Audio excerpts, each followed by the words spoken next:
하나님 말씀 사도행전 1장 9절로 11절 말씀과 요한복음 14장 2절로 3절 함께 보시겠습니다.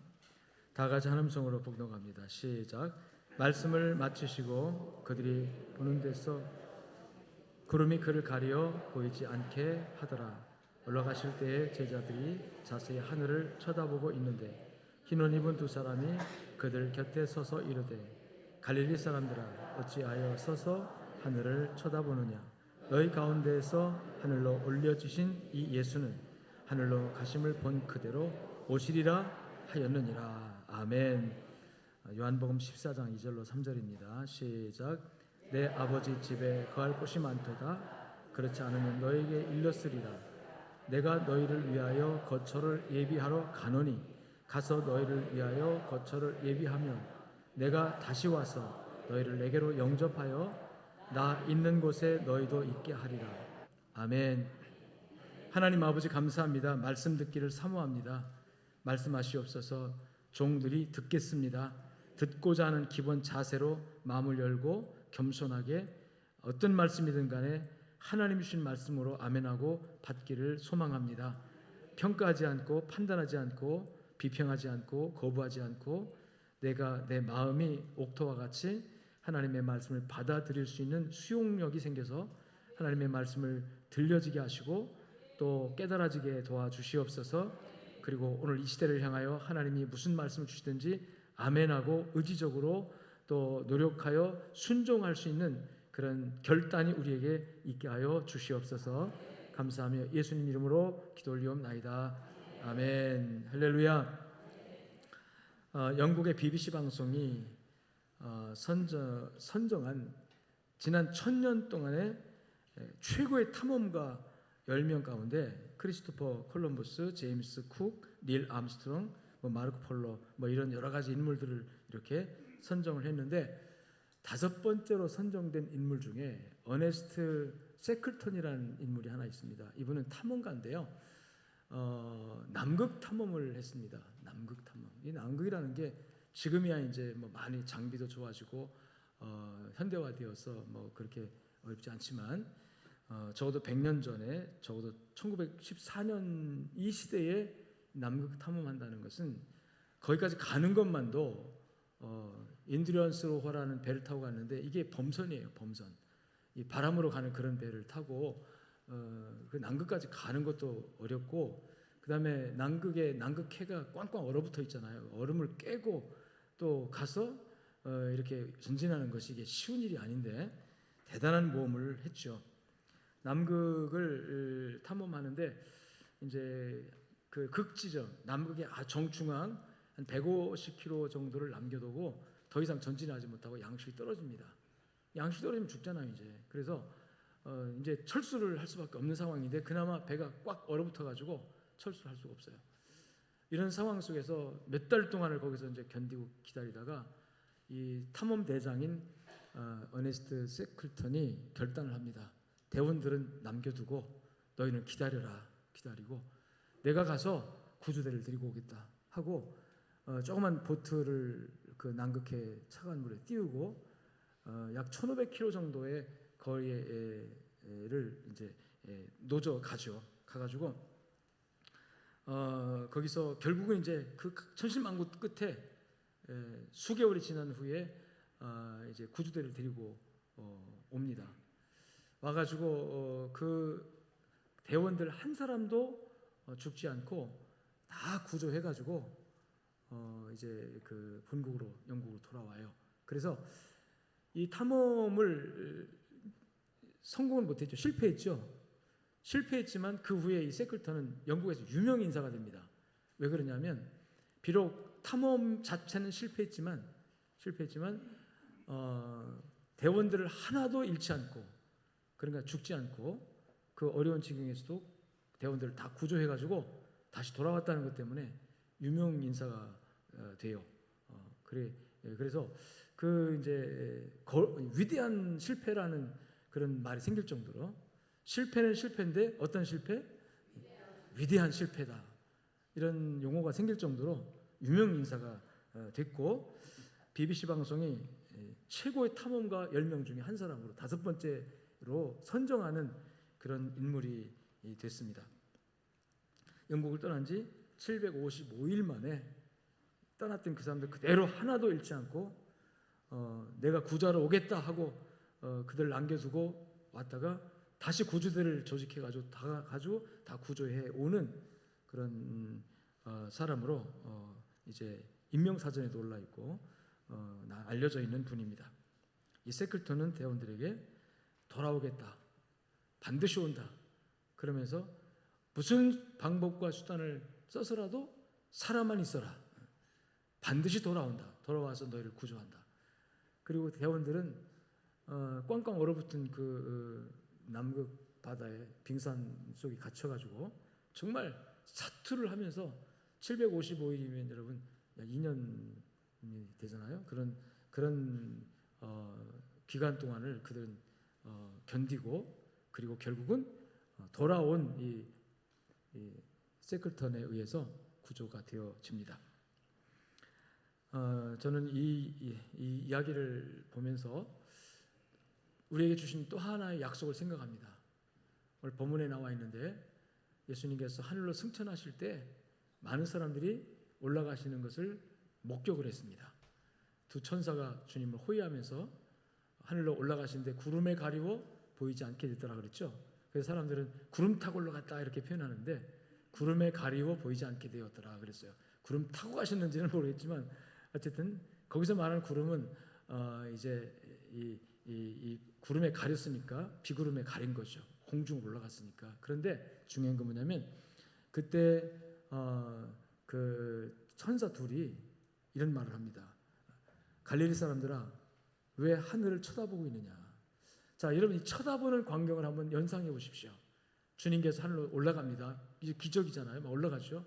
근데 이 많은 거기 있는 사람들은 주님의 제자들이고 또 주님을 믿는 성도들이고 예수님 부활 이후에 부활을 영접하고 부활을 목격하고 주님을 따르는 사람들이잖아요. 그들이 하늘로 올라가는 모습을 보면서 어떤 느낌을 받습니까? 저는 이런 느낌 받았어요. 허탈한 느낌.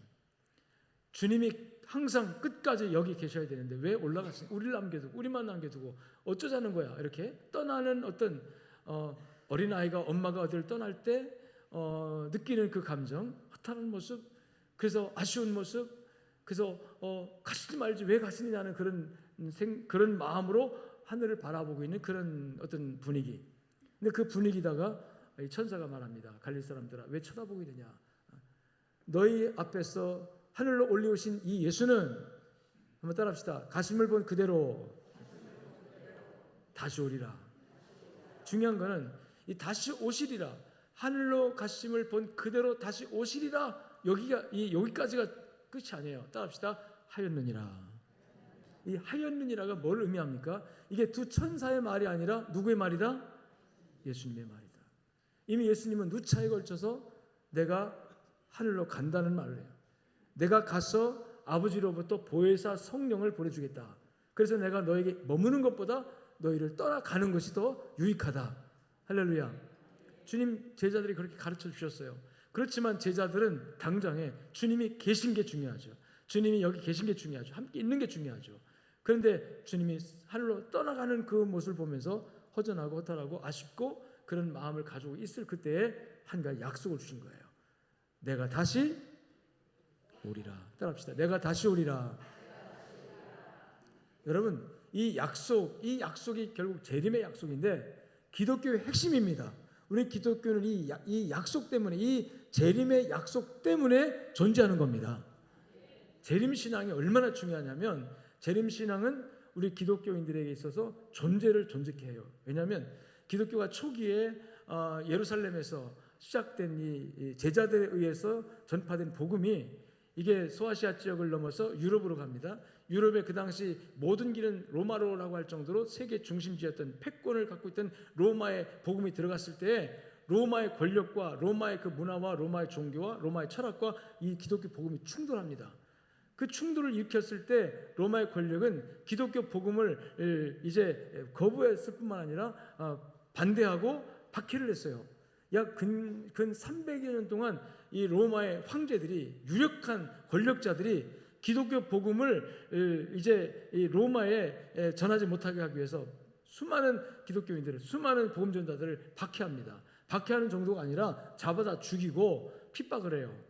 그래서 기독교의 씨를 말리려고 엄청난 핍박을 해요. 그 박해를 받을 때마다, 고난을 받을 때마다, 쉽게 말하면 끌려가서 매맞고 쫓겨난 정도가 아니라 참수를 당하고 사자의 먹잇감이 되고, 그리고 십자가에 매달려 화형을 당하고, 그런 엄청난 고난, 그런 고난 속에서도 기독교인들이, 복음을 들은 하나님의 백성들이 꿋꿋하게 믿음을 포기하지 않고, 신앙을 포기하지 않고 꿋꿋하게 예수 그리스도가 구주라고 고백하면서, 여러분, 그 인내하고 기다리고, 오히려 더 카타콤이라고 하는 굴 속에 땅굴을 파고 들어가서 여러분 약 300년 어간을 그 핍박을 견뎌냈다고 하면, 도대체 어떤 힘이, 무엇이 이 성도들을 그렇게 견디게 만들고 힘있게 만들었을 수 있었을까 하는 건데, 거기에 중요하게 주신 주님의 말씀, 바로 재림의 약속입니다.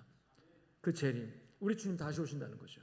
지금은 우리가 고난을 받고 핍박을 받지만 주님이 다시 오시면 우리 이 억울함이, 이 고난이 다 해결된다.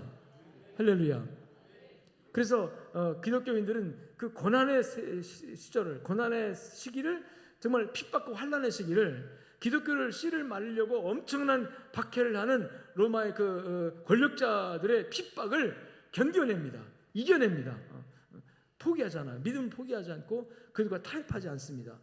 꿋꿋하게 믿음을 지켜나가요. 엄청난 오해도 많이 받았죠. 그 오해가 뭐냐면, 성찬식 예식을 하면 여러분 이것은 예수님의 살이다, 이건 피다 그러니까, 여러분 그 로마의 권력자들이, 그것을 로마의 핍박자들이, 자, 기독교인들은 사람을 잡아먹는 사람이다, 사람의 살을 뜯어먹고 사람의 피를 마신다, 이렇게 오해를 해가지고 엄청나게 기독교를 박해하고 핍박을 하면서 기독교의 신앙을 억눌렀지만, 그때마다 기독교인들은 억울한 모함을 듣고 억울한 핍박을 받고 억울한 고난을 받아도 꿋꿋하게 여러분 그 신앙을, 토굴에 갇혀서 지낼 망정 믿음을 지켰던 그 신앙이 뭐냐면, 따라합시다, 재림신앙이다. 이 재림신앙의 근거가 뭐냐면, 내가 다시 오리라는 약속이에요. 누구의 약속? 예수님의 약속입니다. 사랑하는 여러분에게 어떤 약속이 있습니까? 난 여러분 찬양할 때 서서 찬양을 들으는 여러분들의 이 피부가 아니라 여러분의 그 얼굴 빛을 쭉 보면서 무슨 생각을 하고 있을까? 이 찬양의 내용에 어떤 감동이 있을까? 아니면 지금 어떤 생각, 세상 걱정, 염려가 꽉 차 있을까? 뭔 생각을 하고 좀 서서 이렇게 찬양을 듣고 있을까? 이런 생각이 막 이렇게 흘러가더라고요. 여러분 안에 우리가 끝까지 지키고 붙들어야 할 믿음이 하나 있다면, 따라합시다, 예수님 다시 오신다.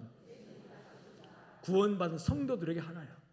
구원받지 못한 사람들은 재림신앙까지 갈 수가 없죠. 아직 예수 믿는 이 믿음이 없으니까. 그러나 예수 믿고 구원받고 하나님의 자녀가 된 여러분들에게는 지금 이 세상을 살면서, 이 험한 세상 살면서, 이 고단한 세상 살면서, 이 죄악이 물결치고 죄가 보편화되고 죄가 문화가 되어진 이 세상 살면서, 그럼에도 불구하고 믿음을 지켜야 할 당위성, 믿음의 근거가 바로 뭐냐면, 우리 주님이 다시 오신다는 거예요. 아멘.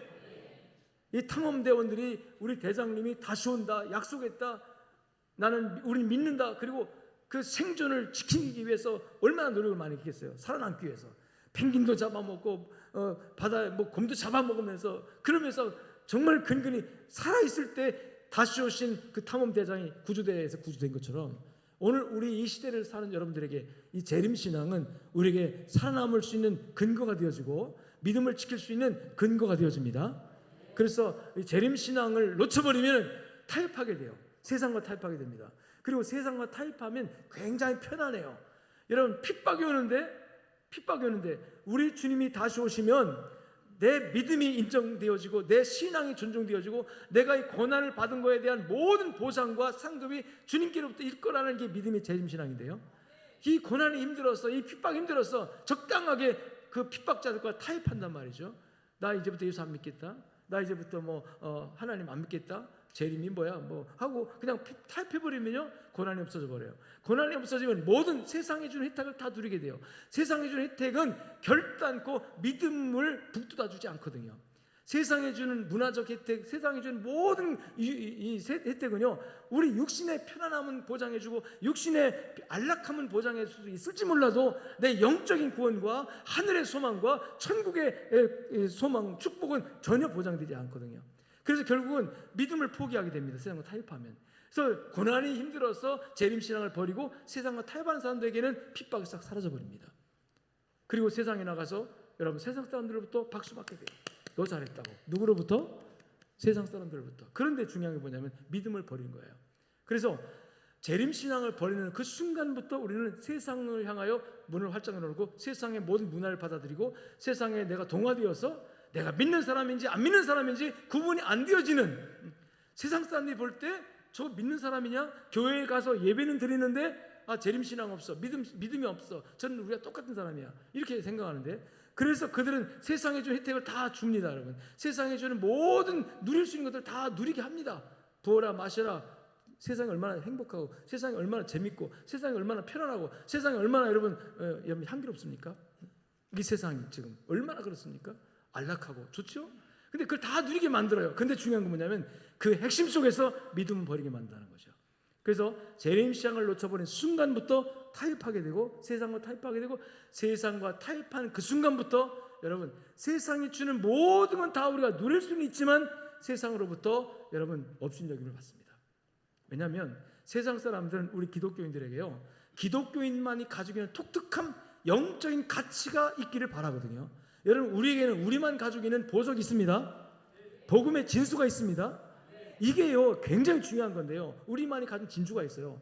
근데 세상 사람들은 기독교인 그러면 기독교인들은 이래야라고 하는 그 핵심 가치를 알고 있어요. 기독교인은 나와 같으면 안 돼. 왜? 자기는 하나님 모르고 예수 모르고 자기는 죄를 짓고 자기는 세상의 이 유흥 문화에 휩쓸리면서도 여러분 기독교인 그러면 안 되라는 자기들만의 기독교인들을 보는 시각이 있어요. 근데 우리가 세상과 타협해 보면 그걸 다 받아들이거든요.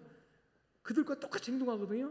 그럼 세상 사람이 볼 때 지금은 자기들과 똑같이 행동하니까 여러분요 인정해 주는 것 같지만요, 뒤에서는요 아이고 믿는 것들이, 교회 다니는 것들이 왜 저래? 자기들은 더 그러면서 이렇게 비난하고, 그래서 기독교의 가치가, 우리가 믿는 진리의 가치가 완전히 희석되어지면서 세상 사람으로부터 업신여김을 당하는 그런, 이것을 성경에서 소금이 맛을 잃으면 무엇으로 짜게 하리요? 다만 밖에 버리워 밟힐 뿐이니라 그랬어요. 밖에 버리고 어떻게 된다? 밟힌다. 아니 소금이 왜 밖에 버리고 밟힙니까? 밖에 버려지면 그 소금이 짠맛을 가지고 이 더러운 세상을 부패를 막고 맛을 주고, 맛이 없는 세상에 맛을 주고 썩어가는 세상에 썩음을 방지하는 이 소금인데, 맛을 잃은 소금은 버리고 밟힐 뿐이라고 그랬어요. 우리 기독교 신앙이 재림신앙을 잃어버리는 그 순간부터 맛을 잃어버리게 돼요. 맛을 잃어버리게 되고 세상과 그냥 타협을 해버리니까, 기독교가 세상과 타협을 해버리니까 세상의 흐름과 문화와 타협을 해버리는 거예요. 우리만이 지켜야 할, 우리가 가져야 할 이 진리의 독특함을 우리가 고이 간직하고 핍박이 와도 환난이 와도 욕을 먹어도 이걸 지켜야 되거든요. 안 지키고 그냥 무너지니까 다 세상 흐름이 다 들어버려요. 교회 안에 세상과 똑같이 돼버렸어요. 교회 안에. 교회만 가지고 있는 독특함, 사랑, 화합, 용서, 화목, 이게 얼마나 중요한지 아십니까? 사랑이라는 게 그 사랑의 진수가 뭐예요? 원수를 님은 사랑하랬잖아요. 교회 안에 원수 사랑 있습니까? 교회 안에 정말로 하나님의 미랄이 예수님 정신이고 하나님의 미랄이 우리의 가치인데요, 내가 미랄이 되어야 된다고 하는 거 우리는 성경을 통해서 또 설교를 통해서 많이 알고는 있어요. 근데 실제적으로 이미 다 무너져 버렸어요. 이미 다 교회와 세상을 구별하는 이 담이 무너져가지고 세상의 흐름이 다 돌아버렸어요. 가치관이 다 돌아버렸어요. 세상 사람 한 대로 똑같이 합니다. 교회도 똑같이 싸우고 다투고 똑같이 욕하고 비난하고 똑같이 경쟁하고 똑같이 비하고, 나는 쇠하여도 그는 흥하여 하리라. 여러분 이거 지킬 수 있습니까? 나는 좀 안 돼도 괜찮아, 너가 잘 되면 내 기쁨이야. 이게 기독교 가치거든요. 솔직히 말하면 이거 지킬 수 있습니까? 그런데 그걸 지키는 그 믿음 안에서 하나님이 그 믿음을, 지금은 너희가 핍박을 받고 지금은 너희가 인정을 받지 못해도 내가 그 믿음의 가치를 지키면, 따라합시다, 내가 오시는 날에 내가 와서, 할렐루야, 이게 재림신앙이에요. 내가 와서, 그래서 지금은 우리가 핍박을 받고 지금은 우리가 믿음을 지키느라고 고난을 받아도 우리 주님 다시 오시면 이 모든 것이 누구 편이 된다? 내 편이 된다. 할렐루야. 그래서 대부분 환난과 고통에 있는 사람들이 재림신앙을 더 갖습니다. 지금 편안하고 아무 문제 없는 분 재림신앙을 잘 안 가죠. 왜? 여기가 천국 같으니까. 옛날에는 우리 한국 교회가 어렵고 힘들고 가난할 때는요, 이 재림신앙을 많이 강조했고 또 재림신앙만 가졌어요. 지금 가난하고 정말 먹고 사는 거 찾기 힘들어요. 그러면 이런 찬송 많이 불렀어요. 낮에나 밤에나 눈물 머금고 다시 오실 주님을 기다린다는 거죠. 여러분, 낮에나 밤에나 눈물 머금고 다시 오실 주님을 기다리고 있습니까? 먼 하늘 이상한 구름만 떠도 내 주님 행여나 오시는가 해. 할렐루야. 먼 하늘 이상한 구름만 떠도 와, 오늘 주님 오신다, 얼마나 좋을까. 지금 만약에 주님 온다면 주님은 나의 주님이니까, 나를 사랑하시니까 내가 당한 이 모든 고난, 억울함, 이 아픔, 이 상처, 이 오해, 우리 주님 나를 아시거든요. 너는 몰라도 너는 나를 핍박하고 너는 나에게 손해를 끼치고 나는 그래서 억울하게 살고 있지만, 그러나 우리 주님은 내 사정 다 아시잖아요. 다 아시는 주님께서 오늘 지금 오시면 너무 좋겠다. 그래서 마라나타라는 게 생겨났잖아요. 주여 어서 오시옵소서. 할렐루야.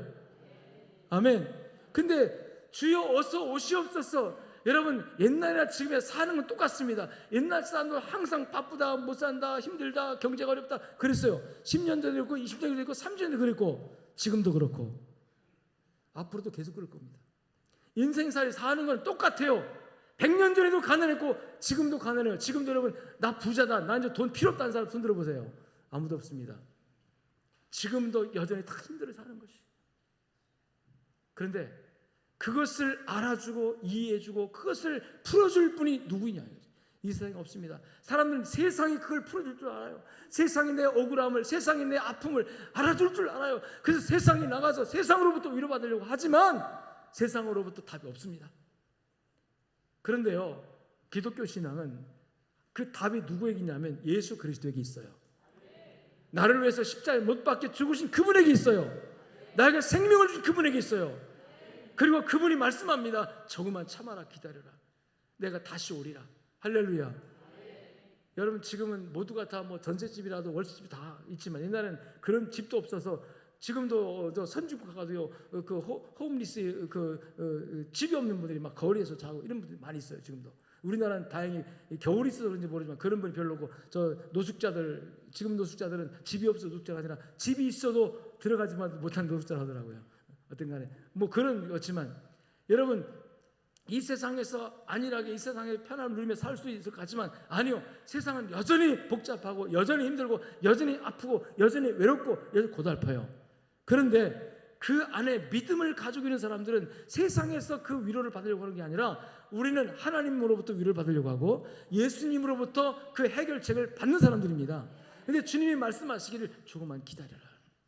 그 기다리는 동안에 따라합시다. 믿음을 지켜라, 신앙을 지켜라 하시면서 약속하실 것이 내가 다시 오리라 이거예요.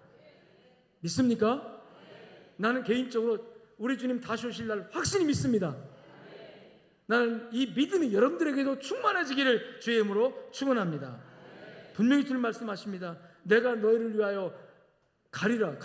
가는 것이 유익하다. 가서 내가 너희를 위해서 집을, 거처를 예비한 다음에 거처가 준비되면 내가 너에게로 따라옵시다. 다시 와서 오신다고 말씀해서 오신다. 그 다시 오실 예수님을 기다리시길 주님 축원합니다. 심리학에 이 유아 심리학이라는 그 분야에서 심리학자 삐아제라는 분이 주창한 이론인데요, 대상 영속성이라는 용어가 있습니다. 대상 영속성이 뭐냐면, 예를 들어서 엄마가 잠깐 마트에 가면서 아이에게 이렇게 말해요. 누구야? 엄마 잠깐 나갔다 올 테니까 기다려. 금방 힘들 거야. 금방 돌아올게 하고 아이를 안심시키고 갑니다. 그럼 그 아이는 엄마가 한 약속을 믿죠. 믿어야 정상이에요. 믿고 엄마가 다시 오실 거야 하고, 엄마가 지금 눈에 보이지 않지만 여러분 전혀 문제가 없습니다. 왜? 엄마는 지금 여기 없어도 지금 어디 갔어요? 마트에 갔기 때문에 어딘가 있어요. 그리고 다시 반드시 올 거예요. 이 기다림 있는 거예요. 그러니까 그런 아이는 전혀 문제 없어요. 재밌게 놉니다. 그러다가 띵동 엄마 맞아 맞거든. 근데 이 대상 영속성이 형성이 안 된 아이는 불안해합니다. 당장 눈에 안 보이면 엄마가 문 딱 닫고 나가는 순간에 불안해져. 엄마 어디 갔지? 엄마 어디 갔지? 엄마 왜 안 보이지? 엄마 어디 간 거야? 불안해하고 막 두려워하고 안절부절 못하고, 그때 누군가 와서 엄마 좀 이따 올 거야 괜찮아 하고 여러분 누군가가 이렇게 좀 도와주려고 하면 낯설합니다. 그래서 낯을 심하게 이렇게 불키는 아이들 있잖아요. 낯선 사람이 안기지 않는. 그런데 대상 영속성이 아직 형성이 안 된 거예요. 이런 거예요. 저는 그 심리학 용어를 살펴보다가 이게 우리 신앙생활에도 굉장히 중요한 것이구나. 여러분, 영적인 대상 영속성이 형성되어야 합니다. 그 영적 대상 영속이 뭐냐면, 지금 우리 주님께서 이 땅에 오셔서, 이 땅에 오실 때 육체로 오셨으니까 사람들이 만질 수 있었고 같이 음식도 잡수셨고 같이 동행도 하시고 있어요. 그러니까 현실적으로 같이 함께 하는 거잖아요. 근데 우리 주님께서 십자가를 지신 이후에 부활하신 다음에 하늘로 승천하시면서, 승천하시는 것은 이미 우리 시야에서 사라지는 겁니다. 눈에 안 보이는 거예요. 그러니까 불안해할 수밖에 없어요. 그러니까 하늘로 가신 걸 보면서 불안해하고, 우리가 믿었던 주님이 이제 안 보이고, 우리가 믿던 주님 어디로 가시는 거지? 그럼 우리만 홀로 남는 거야? 우리가 이제 어떻게 하지? 이런 두려움에 빠져 있는 상황이 된 거예요. 그때 주님께서 우리에게 말씀하시기를, 대상 영속성, 심리학 용어지만 걱정하지 마라. 너희에게서 난 떠나지 않는다. 함께 있다. 할렐루야. 성령을 통해서 함께하고, 그리고 반드시 내가 다시 오리라. 영적 대상 영속성이 여러분이 형성되어야 하는 거예요. 지금 내 눈에 보이지 않는다고 해서 안 보이는 게 아니다. 없는 게 아니다. 지금 내 손으로 만질 수 없다고 해서 우리 주님께서 안 계신 것이 아니다. 우리 주님은 잠시 나를 떠났지만 지금 나를 위해서 천국에서 하나님 보좌에서 중보기도 하실 뿐만 아니라 지금 재림이 될 때까지 재림 준비를 하시고 계시고, 어느 날 나를 데리러 다시 오실 것이다. 할렐루야. 이 영적 대상 영속성이 여러분들에게 형성되어지기를 주의 이름으로 축원합니다. 그래서 이 영적 대상 영속성의 근거가 되어지는 주님의 약속, 내가 다시 오리라, 이 약속을 굳게 붙들고 재림 신앙이 여러분들에게 주어지기를 주의 이름으로 축원합니다. 이 약속은 누구를 통해서 간접적으로 주신 약속이 아니라, 선지자를 통해서 간접적으로 주신 약속이 아니라, 따라합시다. 예수님께서 직접 하신 말씀이다. 아멘. 우리를 위해서 거처를 예비하러 가셨다가 내가 다시 오리니라고 약속하셨어요. 할렐루야. 내가 다시 오리니. 아멘. 뿐만 아니라 오늘 본문을 읽었던 사도행전에서도 보니까 다시 오리라 하셨느니라. 천사가 한 말이에요. 천사가 뭐라고 했습니까? 예수님 다시 온다. 천사의 말이 아니라 다시 온다는 말을 누가? 예수님이 하였느니라. 예수님이 하신 말을 천사가 전한 것뿐이에요. 저도 말합니다. 성경에 보니까 우리 주님 다시 오신다고 말씀했습니다. 주님이 직접 하신 말씀입니다. 아멘. 생각지 않은 그때 올 것이니 예배하고 있으라고. 마태복음 24장 44절 말씀에서도 생각지 않을 때 올 것이다. 그러니까 준비하고 있으라고. 주님께 직접 인자가 오리라 라고. 인자는 주님 자신을 가리킬 때 쓰는 용어예요. 예수님 자신을 가리킬 때 인자가 오리라. 왜? 주님 입장에서 하나님이잖아요. 하나님이니까 사람들의 입장을 대변할 때 내가 하나님이지만 인자다, 사람의 아들이다라는 표현을 그렇게 하신 거예요. 인자가 오리라. 직접 하신 말씀이고, 따라합시다. 가심을 본 그대로. 아멘. 하늘을 쳐다보고 있는 그들 가운데 하늘로 올리우신 이 예수는 하늘로 가심을 본 그대로 오실 것이다. 여기서 하늘로 가심을 본 그대로, 하늘로 가신 그 본 모습이 뭐냐면, 따라합니다. 육체로 가셨습니다. 예수님이 가실 때 영으로 가신 게 아니에요. 부활하신 몸 그대로, 부활하신 몸 그대로는 육체입니다. 육체. 우리와 똑같은 육체로 부활하셨죠. 단지 죄는 없는, 죄 없이 이 땅에 오셨던 예수님께서 우리의 죄를 다 속량하는 속죄 제물로 그 몸을 다 들으신 다음에 다시 부활할 때도 역시 마찬가지로 죄와 상관없는, 우리 이 육체와 똑같지만 죄와 상관없는 육체로 부활하셨는데, 부활한 그 육체 그대로 하늘로 가셨습니다. 여러분, 어떻게 육체가 하늘로 올라갈 수 있냐? 둥둥 떠져가지고. 일단 만유 인력의 법칙에 의한, 중력의 법칙에 의해서 지구에 사는 인간의 육체가 어떻게 하늘로 둥둥 떠서 올라갈 수 있을까라고 의문을 제기할 수 있겠지만요, 여러분, 그건 성경을 잘 모르는 분들 하는 말이에요. 여러분, 사람을 하나님이 창조하실 때 원래 죄가 없는 존재로 창조했고, 죄가 없을 때는 죄 없을 때는요, 인간이요, 육체지만 흙으로 지음받은 육체지만 시간과 공간에 제약받지 않는 죄 없는 육체입니다. 시간과 공간의 제약을 받지 않는다는 말은 뭐냐면 시간이 흘러도 늙지 않고 공간 제한받지 않는다. 공간이 막히셔도 전혀 이동에 관계없이 여러분 3차원 4차원 세계를 왔다 갔다 할 수 있는, 지금은 죄가 인간에게 들어오면서 죄의 결박이 딱 오면서 제일 먼저 우리 인간을 어디에 가두냐면 시간과 공간 안에서 가둬버렸어요. 그래서 시간이 흘러감에 따라서 시간에 적용이 돼서 우리 인간은 늙고 병들고 죽고, 그 다음에 공간의 제약을 딱 받으니까 이 공간에서 저 공간을 이동하려고 하면 에너지가 소비돼야 되고, 여러분 달나라 별나라 지금 로켓 타고 가지만 이 몸까지 못 가요. 그러나 시간의 공간이 해제되고 공간의 제한이 해제되고 시간의 제약이 해제되면 얼마든지 하나님이 지으신 우주 만물, 즉 1차원, 2차원, 3차원의 세계, 4차원의 세계까지도 우리가 이 육체 그대로 이동하고 왔다 갔다 할 수 있는 그런 공간, 그런 하나님의 은혜가 있습니다. 할렐루야.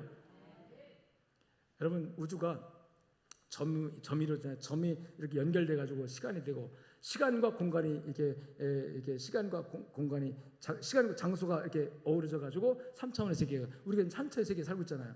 3차원의 세계를 벗어날 수가 없어요, 우리 인간은.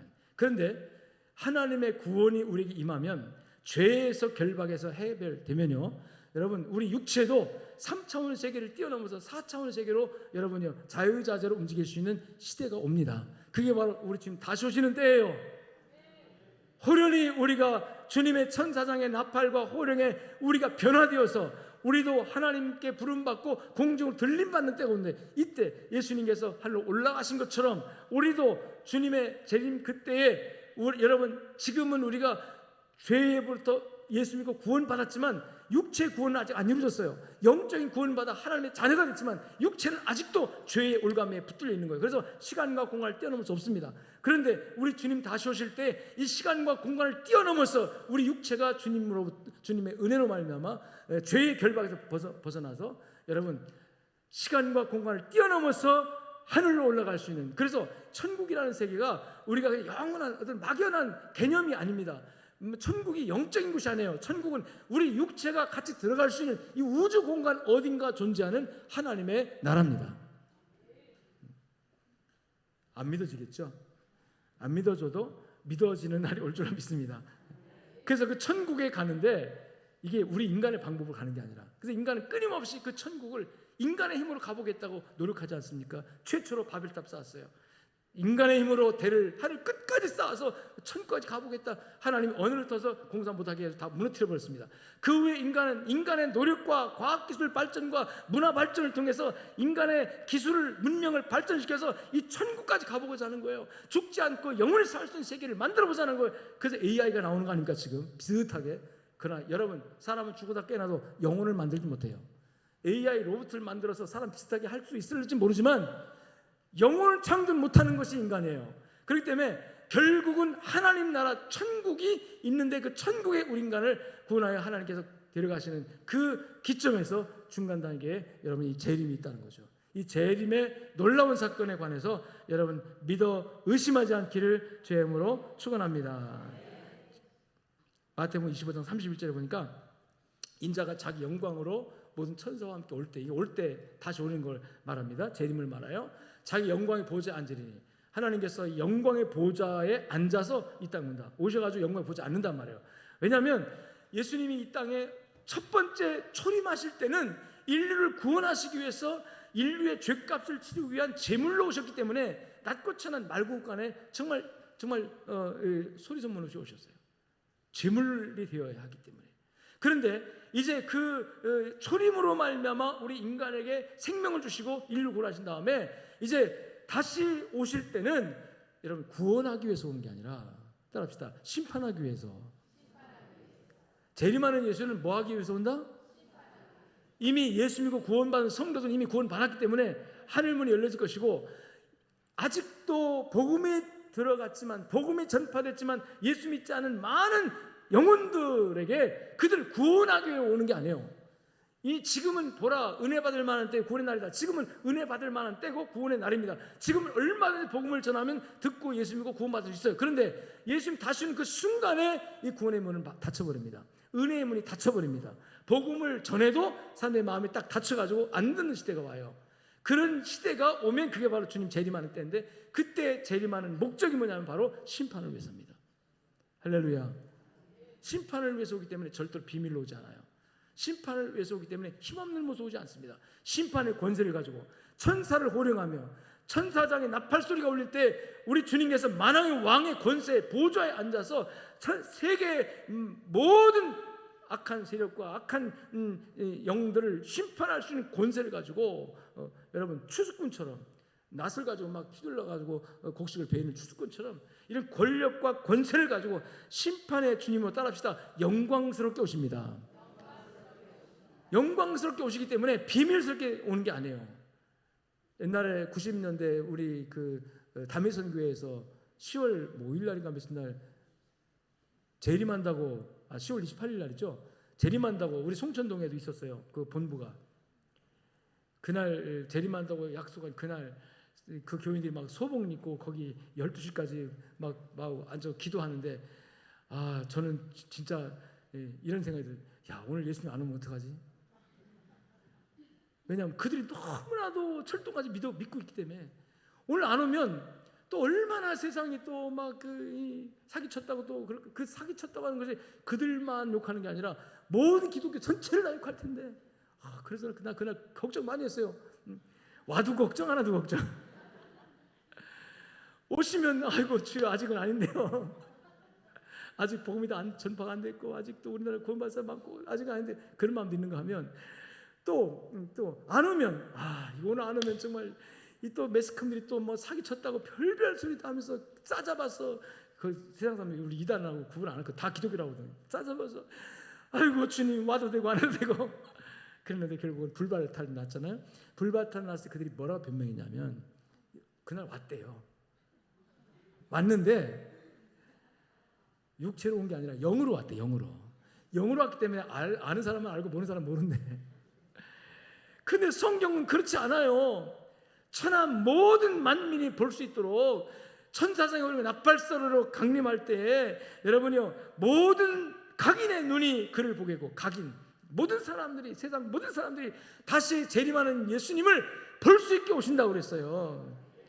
더 중요한 것은 그날과 그 시는 하나님이 특정하지 않았습니다. 그날은 비밀에 붙였어요. 그냥 비밀에 딱 붙였어요. 그 날짜를 하나님이 미리 알려주면 혼란이 옵니다. 엄청나게 혼란이 올 거예요. 아마 이런 거 있지 않을까요? 예수님 언제 몇 월 며칠 오신다면 그때까지는 그냥 세상에서 막 살자마, 뭐 멋대로 죄도 짓고 하고 싶고 다 하고 살자. 그리고 바로 오시기 전 1시간 전에 주여 죄송합니다 회개하고 이렇게 머리 쓰는 사람이 생기지 않을까. 그래서 하나님 그 머리 못 쓰게 하려고 딱 비밀에 붙였어요. 지금부터 준비해라.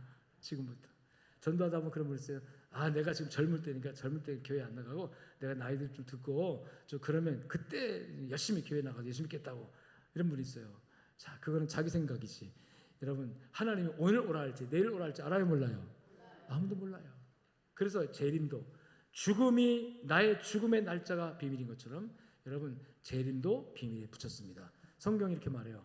천사도 모르고 아들도 모르고 오직 아버지만 아시느니라. 여기서 천사는 당연히 하나님의 종이니까 신물꾼이니까 하나님의 뜻을 알 리가 없죠. 그런데 아들도 모르고, 이 아들은 예수님을 말하는데요. 예수님 자신이 그랬어요. 아들도 모르고 그러면 예수님도 모른단 말인가? 아니요. 예수님 아십니다. 그런데 표현상 이 당시 예수님이 이 말씀하실 때는 육체로 이 땅에 계실 때예요. 인류를 구원하기 위해서 이 땅에 인간의 죄를 대신 속죄할 속죄 양으로 오셔서 그 일을 하시는 과정에 있는 그때에 지금 인류의 속죄 양으로 계신 거예요. 지금은 인류의 속죄 양으로서 지금 인류의 죄값을 대신할 속죄 제물로서 와 계시기 때문에 이때까지는 아들, 이 육신을 입고 오신 아들 예수님은 모른다고 분명히 말했으니까 주님은 거기 모르는 거죠.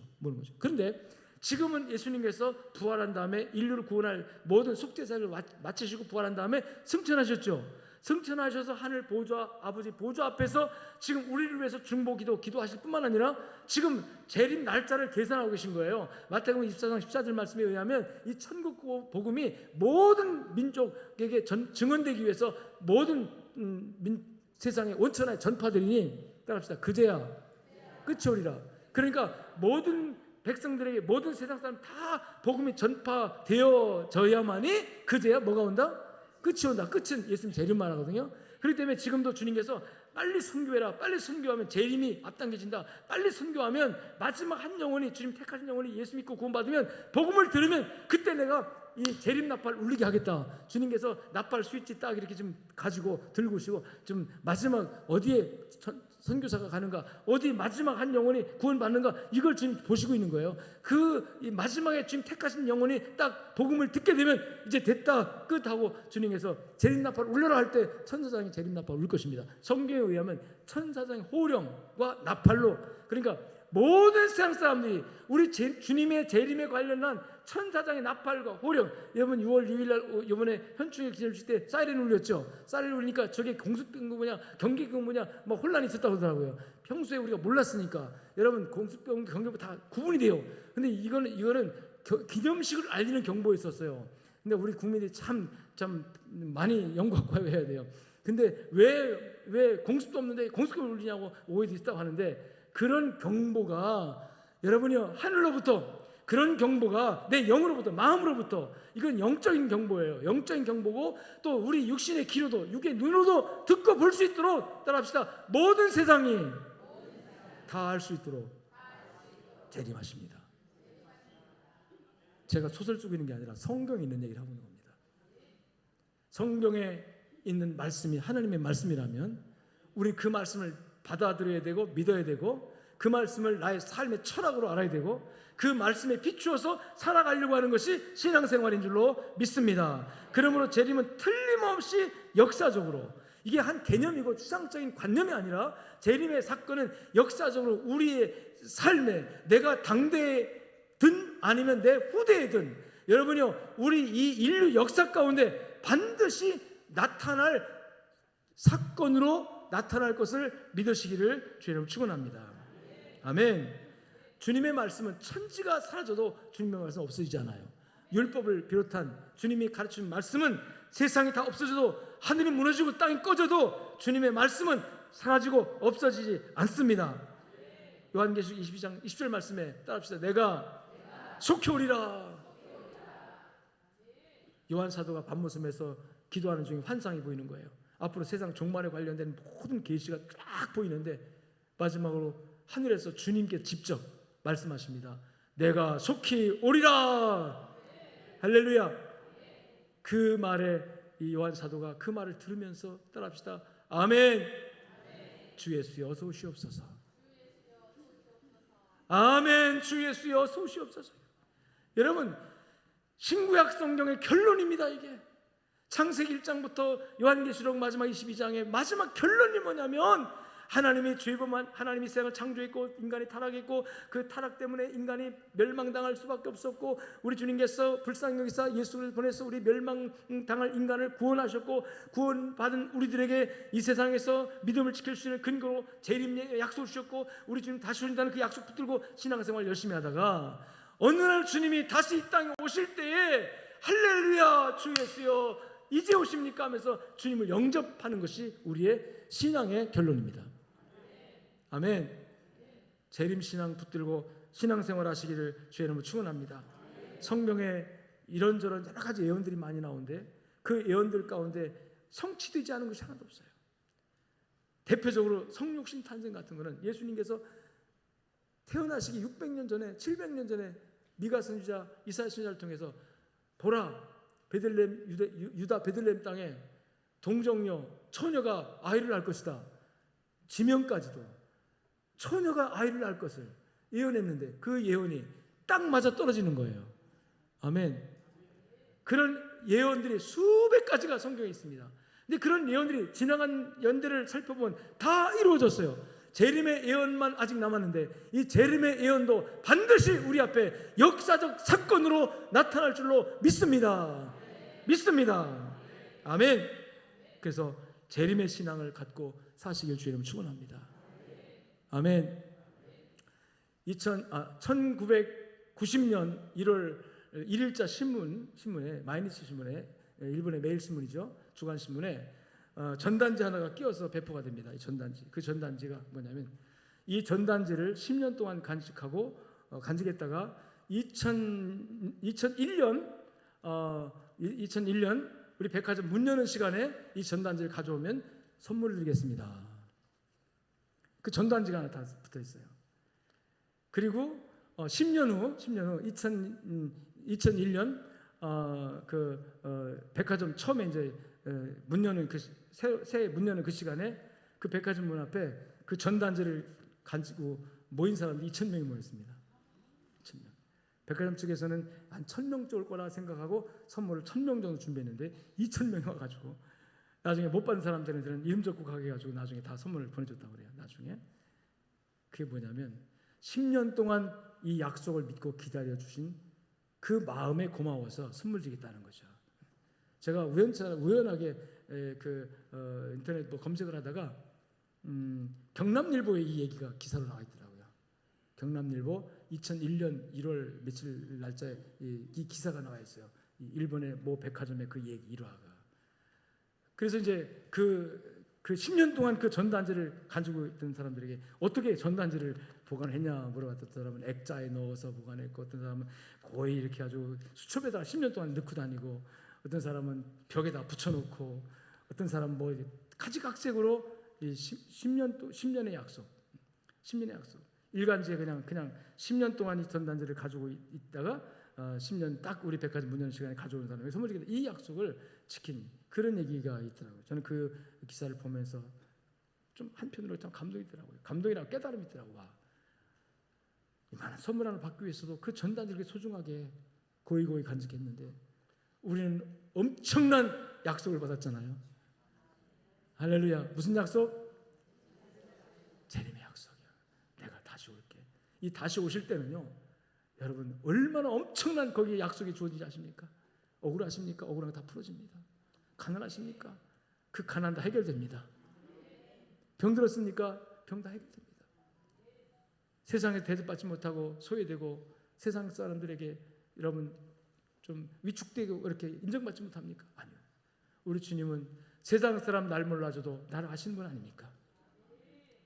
그날에 내가 너를 알고 그날에 내가 너를 안고 내가 너를 기뻐하고 그날에 내가 너를 위로하리라 이거예요. 그래서 성경은 그날에 우리 눈에서 눈물을 닦아준다고 말씀했어요. 주님 만나는 그날. 할렐루야. 주님 만나는 그날 우리는 주님 앞에 안겨서 아마 어마어마한 눈물을 흘릴 거예요. 한편으로는 감격의 눈물이고 감사의 눈물이고, 한편으로는 왜 주님 지금 오셨습니까 하는 그런 특정도 있을 것이고. 여러분 우리 주님 오실 날 반드시 있습니다. 저는 개인적으로 제 대에 있을지도 모르겠고 내 대에 아닐지라도 나는 죽겠죠. 나는 주님의 뜻에 따라서 이제 세상을 떠나면 걱정 없어요. 우리는 죽는다고 영을 죽는 게 아니기 때문에 내 몸은 육체로 무덤에 묻히겠지만 내 영은 잠시 낙원에 가 있다가 주님 다시 오실 때 주님과 함께 공중으로 오실 겁니다. 그리고 내 육체가 살아나서 부활해서 주님을 영접하게 될 것이고, 그리고 그 재림 주님과 함께 영원한 천국. 그래서 여러분 재림이 있기 전에 천국은 천국이라고 하지 않고 낙원이라고 합니다. 재림 이후에 대심판한 다음에 심판으로 딱 결론이 나면 그 다음에 거기 천국이 되는 거예요. 우리는 성경에서 낙원이라고 표현하죠. 낙원에 가 있다. 그래서 지금 낙원에 가 있는 성도들이 많이 있거든요. 그분들이 주님 다시 오실 날을 기다리고 있는 거예요. 언제 주님 다시 재림하십니까? 그때 우리도 가서 우리도 부활해가지고 육체가 지금은 영만 천국에 낙원에 가 있지만 우리 주님 다시 오실 때 우리가 부활해서 우리의 몸까지도 변화되어서, 즉 죄와 사망의 권세의 결과가 끊어지니까 시간과 공간에서 제약받지 않는 신령한 몸으로 부활해서 육체는 육체인데 죽지 않고 늙지 않는 병들지 않는 그리고 영원히 살 수 있는 신령한 육체로 부활해서, 할렐루야. 그래서 영원한 천국이 여러분의 것으로 주님께서 말씀하신 내가 너희를 위해 거처가 집이죠. 아파트입니다. 천국에 나를 위한 집을 준비하시고 영원히 살 수 있는 그 집을 준비하시고 그곳에 있게 하겠다고 말씀했어요.